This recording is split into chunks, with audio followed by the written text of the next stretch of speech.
I'd like to talk to you today about a reciting practice that amazingly improves your long-term memory.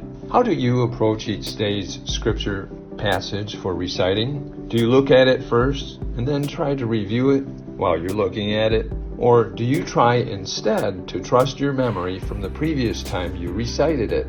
In other words, I'm asking you if you recite without reviewing the text. I encourage you to do the latter. Recite without reviewing the text. By now you know that your daily active reciting is making a profound improvement on building your memory to be strong, sturdy, agile, clear, and accurate.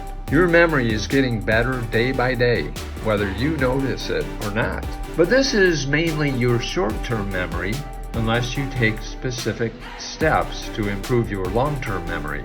Long-term memory is only improved by using your long-term memory, and that means to recall things that you haven't encountered in a relatively long period of time. When you do that, you train your memory to go back and search for things it hasn't seen in a long time. When you recite a poem that you learned in childhood, you can probably do it because sometime in the interim period, you put it into long-term memory. This ability only comes by practice. So when you are reciting, why not test yourself on a passage that you haven't recited for a few days? Nobody will know if you get anything wrong except you and God. There's no reason to be afraid to do this. You may be surprised that you remembered more than you thought you could. And you may find that there are parts of the passage that you overlooked, or rather, you need more practice in searching your memory for. By doing this on a regular basis, you will find that your long-term memory improves day by day. Don't take chances with your long-term memory. Looking before you recite helps only your short-term memory.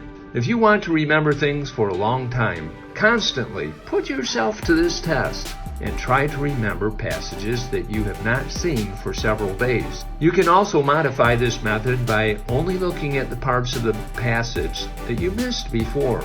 This is what I do.